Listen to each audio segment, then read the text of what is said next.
आज ऑटो चालक काफ़ी ज़्यादा नाराज़ नज़र आ रहे हैं और आज वो यहाँ पर पहुँचे हुए हैं अपनी शिकायत को लेकर के। अभी इनसे हम जुड़ेंगे और बात करेंगे क्या कुछ हुआ है, क्या हुआ है। जी, मैं Rajesh Singh Rajput, Uttar Pradesh EV auto union अध्यक्ष। आज यहाँ पे आने के बाद यहाँ आप कहाँ पे किससे मिले थे? ये एसीपी सर मिले थे। एसीपी सर से हम लोगों की बात हुई। चूँकि बहुत दिनों से, करीब 2 महीनों से ऑटो चालकों का शिकायत आ रहा है, वह चाहे सीएनजी ऑटो हो या ई रिक्शा ऑटो चालक हो। वो ये कह रहा है कि भैया हम लोग जाते हैं शहर में और हमको जो है जाम के नाम पे पकड़ करके और तुरंत किसी न किसी बहाने ला करके यहाँ पे जमा कर दिया जाता है गाड़ी को। जी। और अगर जमा भी नहीं करते हैं, किसी तरीके से बीच बचाव करके वो निकलना चाहते हैं तो 10-10 से 15-15 हज़ार रुपये का चालान कर देते हैं। अच्छा। ये शिकायत बराबर यूनियन के लिए आ रही थी और लोग आज संपर्क में आ रहे थे। उस पर यूनियन के जितने भी वरिष्ठ पदाधिकारी हैं, हम लोग मिल करके एक चैन बना करके यहाँ आकर के इनकी बातों को रखा गया। हाँ। और इसमें जो सक्षम अधिकारी तो उपलब्ध नहीं थे, डीआईजी कानून व्यवस्था से हम मिलने आए थे, वो नहीं मिल पाए, वो दौरे पे थे। तो एसीपी सर मिले, उनसे कुछ हद तक डिस्कशन हुआ।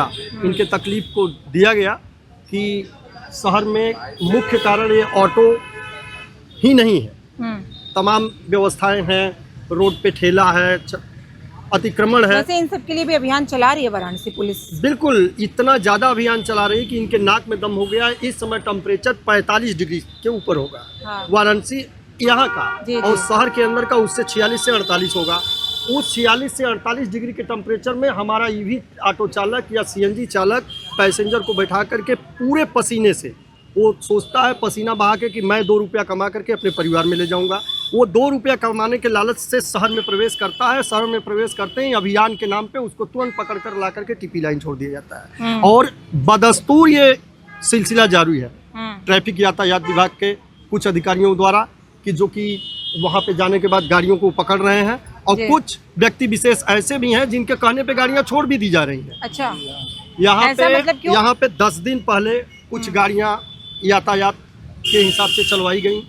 तो अभियान के तहत गोलगड्डा में 39 गाड़ियां यहाँ पे टीपी लाइन में सीज की गई और उसमें कुछ व्यक्ति विशेष के दबाव में आकर के कुछ अधिकारी गण मिल करके उसका, जबकि एक क्रेन का चालान 500 से लेकर के 1300 से 1500 तक होता है, लेकिन उन ऑटो चालकों से रसीद वहीं कटी, लेकिन उनसे 5-5 हज़ार रुपया वसूला गया और इसके बाद उनको छोड़ दिया। ये जबरन कार्रवाई हो रही है। हाँ, एक तरीके से उनको परेशान करना, डिस्टर्ब करना। अब ये बताइए कि मैं इस चैनल के माध्यम से उन अधिकारियों से पूछना चाहता हूँ कि जो गरीब तबके के लोग हैं, जितने भी गरीब तबके के लोग हैं जो रोजी रोटी के लिए आते हैं, उनका परिवार है, रिश्तेदार है और वो गाड़ी चला करके अपना जीविका चला रहे हैं, अगर वो 20 दिन तक ये अभियान चलाएंगे, अगर घर पे बैठेंगे तो उनका परिवार कैसे चलेगा। बिल्कुल, प्रशासन अगर कहीं ड्यूटी देती है तो उनको लाख रुपए सैलरी मिलती है। हाँ। लेकिन ये बेचारे जो गरीब तबके के लोग हैं, ये गाड़ी लेकर के आते हैं और चलाने के लिए कि हम 2 पैसा कमा के जाएंगे। अगर 10 दिन बचेंगे, जब रोज अभियान चलेगा तो 10 दिन के बीच में 1 दिन वो पकड़े जाएंगे और पकड़े जाने के बाद जितना वो कमाए रहेंगे उसका 4 गुना, मतलब 10-10 हज़ार का 3 चालान कर देते हैं। जो भी ऑटो चालकों के लिए नियम लाए जाते हैं वो तो फॉलो करते हैं ना। बिल्कुल नियम फॉलो होता है। भी हो रहा है जी। और ग्रुप के माध्यम से ड्राइवरों को, जो यूनियन का ग्रुप है, उस माध्यम से ड्राइवरों को बराबर आगाह भी किया जाता है कि आप चौराहे के 100 मीटर पहले पैसेंजर को ड्रॉप कर देंगे और चौराहे से जो मुख्य चौराहे हैं उनसे 100 मीटर दूर हटने के बाद ही वो पैसेंजर को उठाएंगे। पिक एंड ड्रॉप का सिस्टम हम लोग यहीं बनाए हैं। और अगर कोई वीवीआईपी मूवमेंट है तो उनको भी ग्रुप के द्वारा ये पूरी तरीके से आश्वस्त कर दिया जाता है कि इस समय इस रूट पे ना जाकर के दूसरे रूट पे आप लोग गाड़ी चलाएं, चूँकि वीवीआईपी मूवमेंट चल रहा है। इसके बाद भी ये गरीब तबके के लोग जो दबे कुचले हैं, इनको प्रशासन पूरी तरीके से डिस्टर्ब कर रही है। चौक थाने का हिस्ट्री सीटर घनश्याम यादव और जुबेर बागी हैं, जो ये व्यक्ति विशेष मिल करके अभियान चला रहे हैं। बार बार जो भी मीडिया से, चैनल से खबरें आ रही हैं हम लोगों के पास कि मैं इस अभियान का पूर्ण रूप से समर्थन कर रहा हूँ।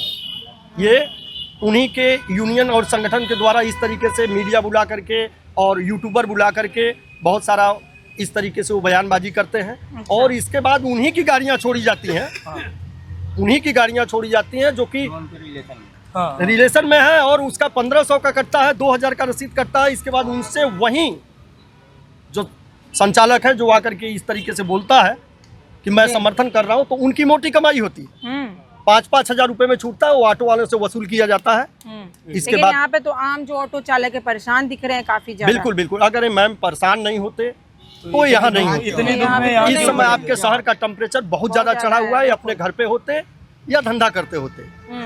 जो सही शहर पे तो देखते बहुत जो बहुत नियम ज्यादा वहाँ जो पे नियम लगाते का हैं। पालन करता है उसी को परेशान किया जाता है। हम नियम जो यातायात जो भी नियम का विभाग है, पालन जो करता है। नियम सही और ढंग से अच्छा, ऐसा क्यों किया जा रहा है? वसूली के लिए?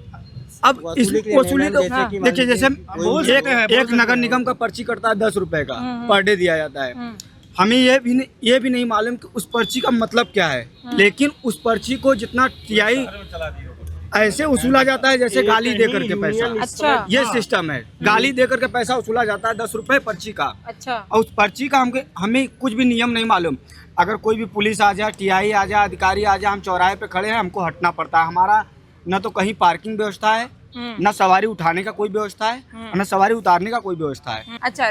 जो कि हम लोग को चौराहे से उतना मतलब नहीं रहता। हम ऑनलाइन चलते हैं। ऑनलाइन लगभग 90% सब रेपिडो वाले हैं। हाँ। जो कि हम लोग को चौराहे से नहीं मतलब है। लेकिन अगर अंदर जाते हैं तो उनकी गुंडाई अलग चलती है। अच्छा। रेलवे वालों की तुमको देना है तो देना है, नहीं दोगे तो यहीं मारेंगे। अच्छा, ऐसा भी हो रहा है? यहाँ ऐसा मारने तक की करते धमकी देते हैं। हैं? अच्छा, और कौन वैसे अगर धमकी देने वाले लोग कौन है? वही रेलवे के वहाँ जो वसूलते हैं पैसा। अच्छा, जो वहाँ पे गाड़ियाँ लगवाते हैं। जी, जी। अच्छा, अगर उनको कहा जाता है कि भैया अभी बस पेशेंट उतार के हमको जाना है, कि हमें उससे नहीं मतलब है, आप यहाँ आए हो, आपको पेमेंट देना पड़ेगा 20। देखिए अभी यहाँ पे ऑटो संचालक यहाँ पर मौजूद हैं और अपनी समस्या को लेकर के यहाँ पहुँचे हुए हैं। फिलहाल में आगे क्या होगा, क्या इनकी जो भी समस्या है उसका वो सॉल्व हो जाएगा, ये देखना होगा। तो आज की खबर में बस इतना ही। ऐसी खबरों को आप देखने के लिए जुड़े रहे हमारे चैनल रणभेरी न्यूज़ के साथ। मैं सुमलता, कैमरा पर्सन अमित के साथ। धन्यवाद।